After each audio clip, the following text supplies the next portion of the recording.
welcome to another episode of Coming Out Stories from What Goes On Media with me, Emma Goswell.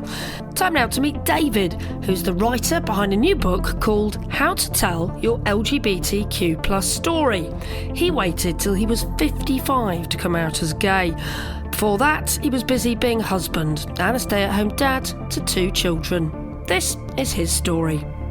Back in the day, I would have labelled myself as bisexual. But that was because I was struggling to fit into some sort of box, I guess, because society wants us to be segregated and identified and labelled. And I was sort of struggling with the fact that I could have sex with girls and I married a woman, but I had my sexual desires predominantly for men. So I thought, well, I must be bisexual. That's what I am. So that's what I called myself. Convinced yourself, yeah. Yeah, but now I would say, I'm gay and I always have been. And, it's just a shame for a lot of reasons. And really, you were having sex with women to fit in and fit into society? Well, yeah, I suppose so. But really, I think it was just because I was popular with the girls, as a lot of gay men are. And I was always, I'm not bragging or anything, but I was always quite cool. I was one of the cool people in the I'm gang. sure you were, David. I don't doubt it. And, girls found me attractive. And when you're young and virile and wanting to have sex, it was not a problem for me. Now, that's interesting because some gay men say, well, I just couldn't. I could not have sex with women. It just didn't happen. So, we're all on a scale somewhere. We are, aren't we? And then there's this funny thing, isn't there, where some gay men have this like, I'm gold star, I'm gold standard, I've never even kissed a girl, and some people are very proud about it. But, it's horses for courses, isn't it? It's who you are. It's nothing to be proud or ashamed about. And I think that's the stigma that the gay community put on itself and other people. I'm more gayer than you are, And it's just ridiculous because, as I say, we're all on this spectrum and we're all on the same path. We're all, struggling to come to terms with identifying ourselves and who we are and living our truths. It's funny, isn't it? Yeah. And when people say, I'm 100% gay, so that means that I'm more gay than you are. So I'm better in some way. My girlfriend says it sometimes, but I don't think she's being serious. But yeah, she sometimes brings up the fact that she's never, ever got off with a boy and never been interested. And I was like, well, that was how you lived your life. And my experience was different, Yeah. So I for a long time, I thought I was bisexual, or I was calling myself bisexual to make everything fit. So, Dave, you didn't have to age yourself exactly, but, you're right to tell us what sort of decade you're in, what sort of first number you've got, or what decade you were growing up in, what decade you were at school. So, my formative years were in the 80s, but I grew up in the 70s. So, I'm now in my 60s. So that is just unbelievable. But, of course, in my head, I'm still 25 and still fit and healthy. So, So the 70s and 80s were a particularly difficult time for all sorts of reasons, very homophobic and very, the AIDS thing in the 80s just basically put people like myself back in the closet. And I remember once having a conversation. This was when the big adverts were on the telly, the tombstone crashing down. And yes, don't die of ignorance, yeah. Don't die of ignorance. And I remember having a conversation in the pub with my friends, and we were all saying, any one of us could have it, we could get it, we've got to be careful, got to use a condom. And I was sitting there thinking, yes, but I could get it more than you could. I was the one that was sitting there thinking, my God, I've just got to be really careful. So you were having gay sex in the 80s, but you just weren't telling anyone? You weren't telling your friends then? No, I lived this incredible dual lifestyle. I sort of stumbled across a gay scene in Portsmouth and would go down to Granny's nightclub on a Wednesday night, which was gay night on a Wednesday night. That's a shit name for a nightclub, isn't it? Granny's nightclub. I know. Well, maybe it's good, I don't know, but it wasn't a good club. Well, I mean, it was great because, I could go out and meet other gay guys and, have sex and that. And, the music they played was much better than a normal disco because they played Grace Jones and, David Bowie and stuff like that. And, you wouldn't necessarily get that in a normal disco. So, but of course, none of my friends, my sort of, friendship circle knew anything about this. So you'd tell them if you had girlfriends, but you wouldn't tell them if you had boyfriends or male partners? The girlfriends were like part of the same group. So, they would yeah. But no, I would never. And I never had a proper sort of relationship with a boy. It was all one night stands or, furtive meetups and whatever. And all the images that I was getting of gay men in the public eye were, Larry Grayson and Dick Emery and all that sort of caricature, vaudeville, pantomime type characters. And I just did not identify in that way at all. And I thought, well, if that is what gay is about, then that's not me. I just saw myself as a normal guy, and we just happened to like having sex with men. Yeah, I've struggled to come out in the 80s as well, even though it was the very end of the 80s. But some people did come out. You've got people like Holly Johnson, you've got people like Andy Bell, Boy George. I know. There's a handful there, and Jimmy Somerville. I'm talking about all the pop stars, but there were some people put their head above the parapet, but they were quite brave, weren't they? Incredibly brave, and you stood to lose everything. You stood to lose friends, family, work. And it was a huge decision, I think, for a lot of people to make, to come out. And some of them did it for different reasons. You talk about pop stars and that. I think to be in that sort of environment, in that entertainment field, I guess it's slightly easier to be different, because you want to be different, because you want to put your head above the. If Holly Johnson was working in a bank, he might not have come out. Yes. I don't know. I can ask him. I'll tweet him and ask him. That'd be good to know. And Boy George, of course, his whole persona was extremely camp and gay, and yet, he famously said that he'd rather have a cup of tea than sex, which we all know, of course, is absolute rubbish. He wouldn't have done that at all. But at the time, even he had to make an excuse and show himself as decent and not having sex with men, because sex wasn't important to him. So for them, I think they had a purpose in portraying themselves as gay or coming out, as some of them did. But, the ordinary people in the street, to come out was, well, as I say, you risked losing everything. So let's just go back a little bit, because we're talking about the 80s, but what about the 70s then? You'd have been at school. Was anybody talking about people who were gay or bi or anything like that? Because, by the 80s, there was a lot of homophobia, but was anyone talking about it in school in the 70s? Was there any bullying?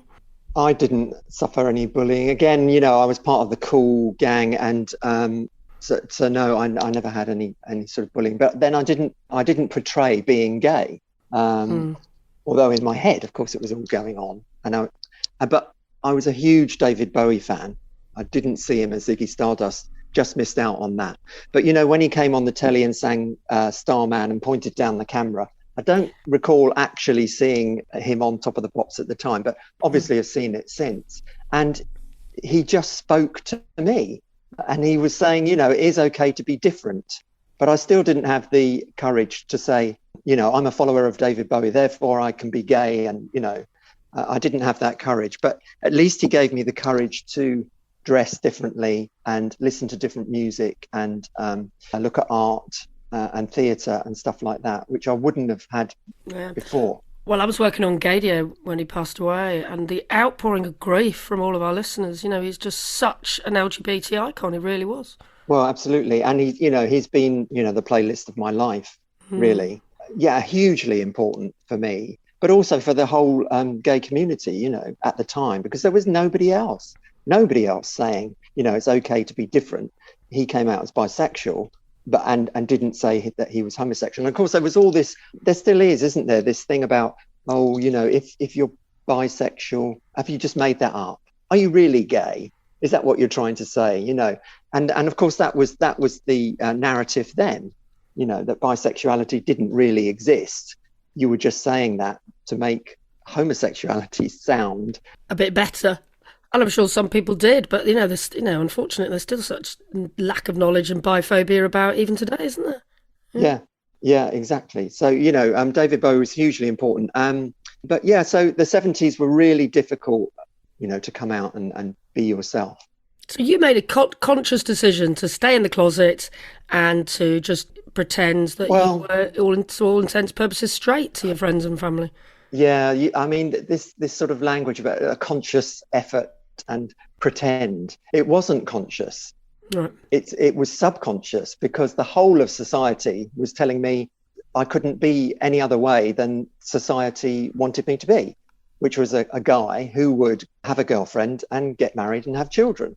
Yep. That's was what society was telling me to be. And the only way I could fit in, the only way I could see a path through was to enact that. But it wasn't enacting, because I felt that, I could have sex with girls, so therefore I must be bisexual. And my homosexuality was I compartmentalized it. But you found your queer tribe in a way, didn't you? You obviously found gay clubs and went to them and enjoyed them, and presumably saw other people that were living an open gay life. Yeah, but somehow I never got into it. Whatever happened or didn't happen, I never really felt that I quite fitted in. I mean, I was happy to go along and dance and strut my stuff and get off with boys and things once a week. Yeah. But they were never friends. I never found the group that I wanted.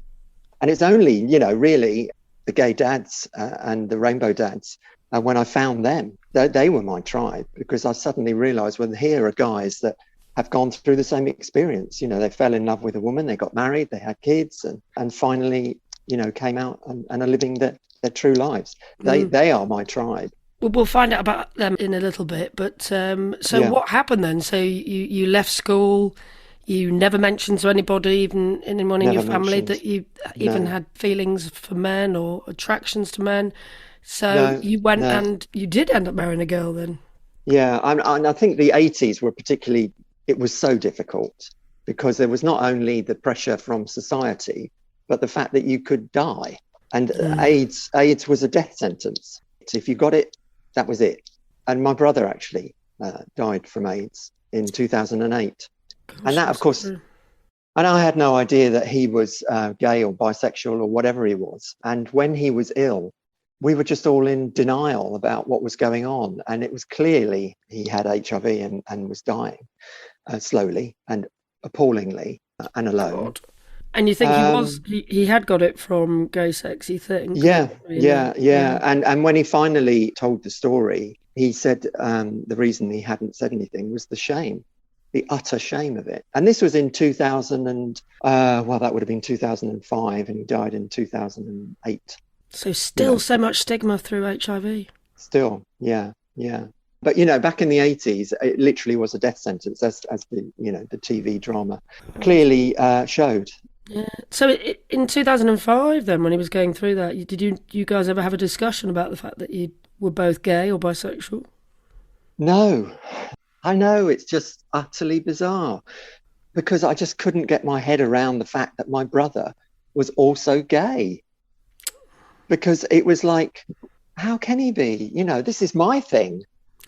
How can he be that way as well? And he obviously, contracted AIDS and died. And of course, that just freaked me out and pushed me even more back into the closet. And this was in the middle of my marriage. Another reason not to come out, I guess. That must have been a horrific experience, very traumatic for all of your family. And just dealing with it. And my mother died before he was really seriously ill. I don't think she ever knew. And my dad only found out because my brother took him along to the doctor, and the doctor told him, because my brother just couldn't tell him what was going on. Gosh. And have you got any other siblings? No. So I'm the only one now. So, I just wish that he and I could have had that conversation. It sounds like, at some point you did have the conversation. So what was it that changed? So what year did you get married and then have kids? I got married in 1990, but we didn't have our first son until 97. So some years later. So again, people say, oh, well, you probably got married because you wanted children. And, there's this ulterior motive that you only got married because you're a gay man and you wanted children. Because then, of course, gay men couldn't get married and they couldn't have children. And I never thought that would happen in my lifetime. No, we didn't, did we? And I was talking I met up with some friends last night, and I was talking to a couple of young guys in their 20s. And I said, you just can't imagine what it was like, because this idea of people falling in love and getting married and having children and being of the same sex was just not something that would ever happen. And yet it has, and it's happened within the last 20 years. So I got married because I fell in love. I met a girl and we fell in love, and we're still in love, very much in love. And she's the only person that I've loved. When my son was born, we decided that I would be the stay-at-home dad because my wife was working. I was working in Epsom, so I was commuting up to Epsom, and she was earning more than I was, and she wanted a career. So we decided that I would stay at home and look after the kids, and which was fine. I was happy to do that and don't regret doing that at all. But of course, when my youngest son started nursery school, I was having time to myself. And obviously the internet was starting to come in then. Ah. So I was starting to look at porn on the internet, as you do. And so a few years later, my wife discovered something that I downloaded, nothing terrible or anything. And also there used to be these chat rooms, these forums that you used to go in and talk to people. And for some reason, I either downloaded the conversation or something. Anyway, I kept it somewhere, but I kept it where she found it. And I think subconsciously, I wanted her to find it. I wanted a way out. I wanted a way to come out, but I didn't want to say it because I didn't want to destroy her. Well, it's scary, yeah. So subconsciously, I sort of left this trap, I think, and she found it, and she was actually pregnant with our second son. So of course that was all very traumatic. But even then, the narrative that I was giving was, well, that's not me. That's just a part of me. And she did know that before we got married that I'd had sexual relations with men. Oh, she did. Okay, yeah. So it wasn't a complete surprise. But she thought, that she would change me, not through, torture or anything, but just through, love, because we loved each other. And so she thought that would be enough. I thought that I could compartmentalize my homosexual urges. But of course, the elephant in the room got far too big and far too, it was just there, and it had to be talked about. So it all sort of came out. But even then I was saying, well, that's not me. We're still together, we're still in love, and we always will be. And because my second son was coming along, of course, when he was born, our time and my time as a stay-at-home dad was completely taken up with him and, a toddler at nursery. So there was no threat that you were going to go anywhere? You were quite happy being a dad? Absolutely. I was never going to leave them. My life was them. And it is for parents, that you can't just sort of pick and choose when you're interacting with them or when you're caring for them. It's a 24-hour a day, 7-day a week job. And I was perfectly happy to do that, devoted to them, and still am. So there was no question of me leaving. But my wife and I did begin to live more and more separate lives because she worked. Her main office was in London, so she often had to stay over in London. And so we were living separate lives, really. And it got to a point where a few years later, she made the decision to leave and leave me in the family home, which I think for her was an extremely brave and courageous thing to do. I mean, she only moved up the road, but into her own house and set up a new life. And that was because you'd had the discussion and you'd made it clear that you wanted to maybe have relationships with men, or she was just worried that you wanted that? Or no, I mean, for all those years, I never did. There was nothing going on. I was at home. I was the man at home looking after the kids in the house and stuff. So there was never any question of me having a relationship or going off and, having dates or anything like that. That just never happened. But I think she came to the conclusion that if she wanted a life with someone else, if she was going to build a life with someone else, she had to go and do that and be proactive in that. We couldn't carry on as we were. We just couldn't. And the thing is that many people get divorced for all sorts of reasons. And sometimes it's just clear cut. It's like, someone has an affair, so the other one leaves or whatever, they split up, or it's money or, all sorts of reasons. But when it's someone's sexuality, it's not that you've fallen out of love with that person that you're with. As I say, we're still very much in love, and she was always my first love. So it's a really difficult situation to navigate and come to terms with for both people involved. Well, it sounds heartbreaking for both of you, really. I think at the time it was heartbreaking, definitely. But I think now we are both living the better life. Are you both friends still? Very much, yeah. Both friends and both proactive in caring for the kids. Well, they're not kids I was anymore. They're going to grown say, how up. old are they now? They must be grown-ups. Yeah, they are. Yeah, and the eldest is 24 and lives in Canada, and the youngest is 19 and is at university. So they're Wow. they're leading their own lives and very well as well. Of course, the hardest thing is coming out to your kids.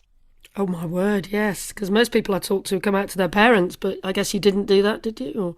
No, I didn't. No, my Mm, my mum died, as I said, some years ago, so I was never in a position to tell her.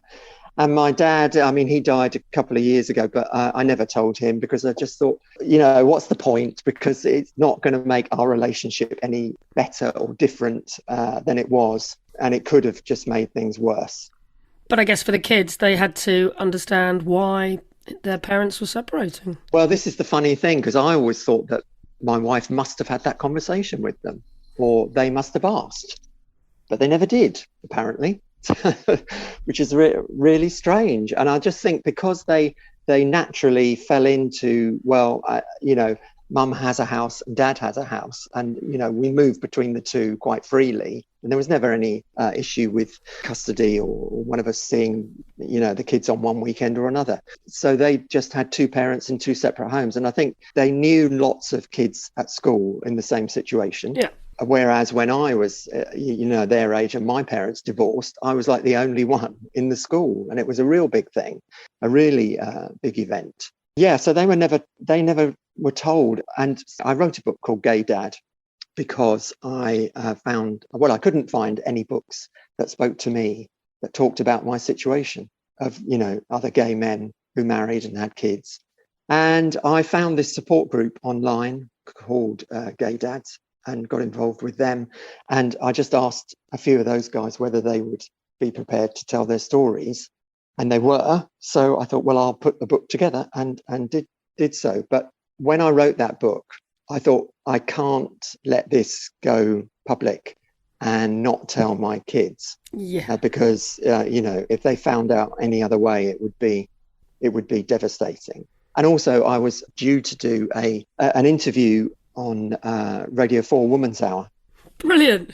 Yeah, going on radio, the chance of someone recognizing my voice and saying, oh, that's, so and so, were pretty remote. I just thought, well, if the kids found out, that would just be it's surprising. Awful. The power of radio. People hear it that you never expect to hear it. Yeah, of course. So I told them, and I waited until it was the beginning of the summer holidays. And funnily enough, I think we went to see the latest James Bond film, whatever that was at the time. Mm. And then we went for a pizza afterwards.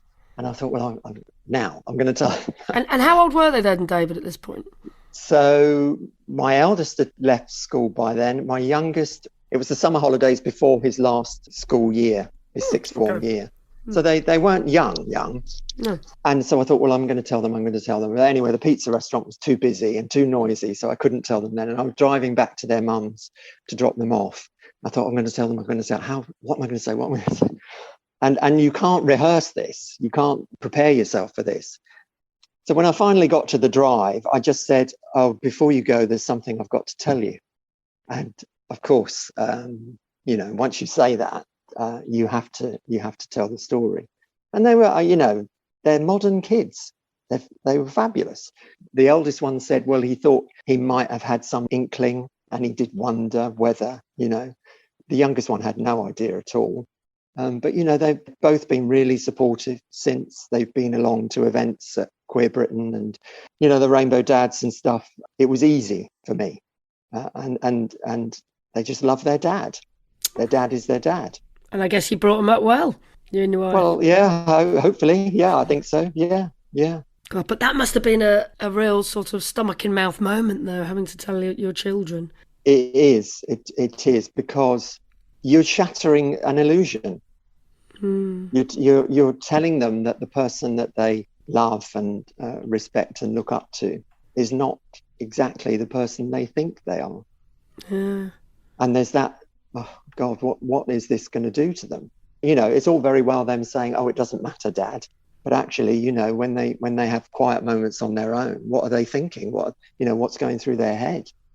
And I suppose for the younger one, you were worried, were you, that maybe there could have been bullying? You don't know, do you? There's a lot of intolerant people still, in schools across the UK. Yeah, and that, Emma, that's why I left it as long as I did, because I didn't want them to have any sort of recriminations or any bullying or anything like that. But yeah, so it is incredibly, incredibly hard to do. And, it goes back to this thing like we were saying earlier, in the 70s, when you stood to lose everything.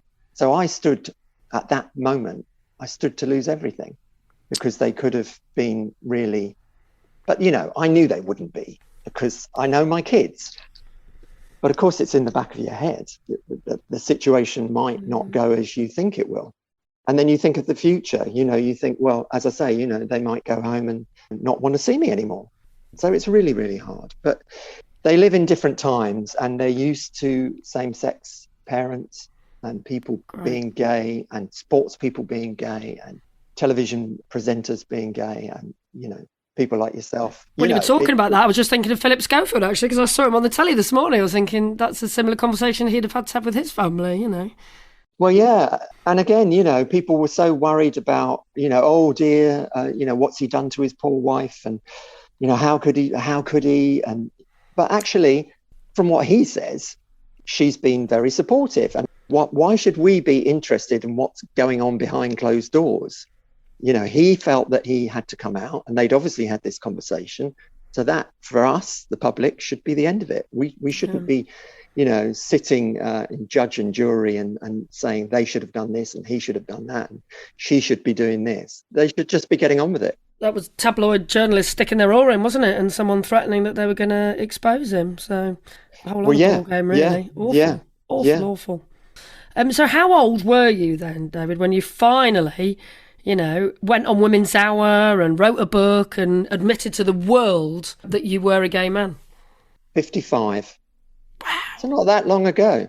No. It's only when I told my kids that I finally felt free and able to be me. It's freedom, coming out. It gives you a freedom, and it turns you into an activist as well. I've since discovered. Oh, good. The books that I write, I find, I have to confront these issues and I have to talk about them. And that's why I'm happy to come on programs like yourself and other podcasts and stuff, because we need to tell our stories and we need to talk about it. Is there a sense that you haven't had an awful life by any stretch of the imagination, but you don't want other people to go through what you've been through in terms of being in the closet and scared for so long? Yeah, I lived through very difficult times. The 70s and 80s were very difficult for all sorts of reasons, but particularly, around homophobia and AIDS and stuff. So the times are different now, obviously, but, it's not always easy to come out for whatever reason, your religion or, your peer group or your family, even the country that you live in. We're very lucky that we live in this country for some reasons. So, it is very difficult to make that decision. And I think it's not a decision that you make overnight. And, you have to learn how to make the decision. When is the right time for someone to come out? When do I do it? It's not something that you wake up one morning and suddenly out of the blue think, oh, today, on today's list of things to do, I'm going to come out.